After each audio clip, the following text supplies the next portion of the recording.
dropping me straight into a space samurai mech of death. Dynasty Warriors Gundam Reborn has an admirable single-minded commitment to escapism. It launched me into the heart of a deep space armada, and I enthusiastically stabbed, shot, blasted, and disintegrated 1,000 enemy mechs. It's repetitive and not all that deep, but when it comes to anime robots blasting each other to bits with crazy powerful weaponry, it delivers.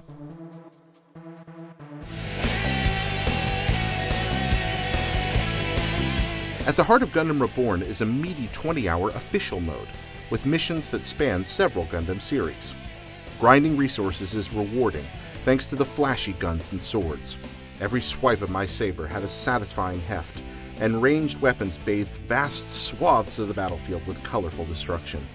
Combos are easy to learn and execute, and I quickly fell into a simple pattern of slashes followed up by a ranged charge shot or stylish finish purely for flair.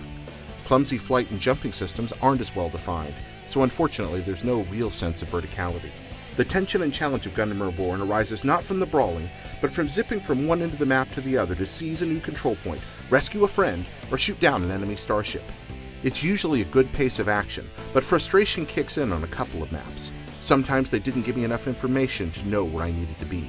These maps required a replay or two to learn through trial and error. A few battles against some truly gargantuan enemies suffer from sloppy body part targeting, but engagements against enemy aces are more rewarding.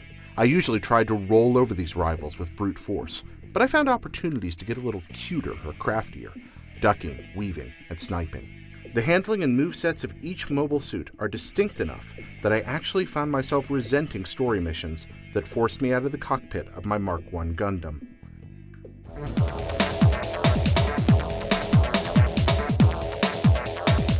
When it comes to the battlefield, I wish there was more to look at than generic steel walls or a bland starfield. It's understanding that with so many enemies, there's not room for much else, but outside of the passable Gundams themselves, the universe is just ugly. The action is interspersed by competent CG cutscenes and occasional still-frame 2D dialogue in the style of the Gundam cartoons. It's decent story material, and there's a lot of it, but you can fortunately skip it if you don't care. The lack of English voice acting actually works in Gundam Reborn's favor, as the exaggerated script would have sounded pretty silly if spoken aloud. After official mode, I had a blast playing around with the more open-ended ultimate mode, an all-star jam of pilots and mechs from across the Gundam properties. I mixed and matched favorite characters in impossible duels that bridged Gundam's historic periods. Two-player couch co-op is alright, although the vertically split screen feels pretty cramped and things slow down quite a bit. The online SOS mode allowed me to request assistance on particularly difficult stages.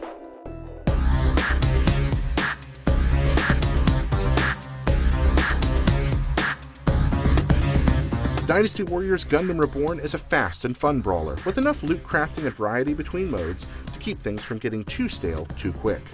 Played in short bursts, it's an amusing arcade-style distraction, incorporating a long-term reward system that keeps me coming back.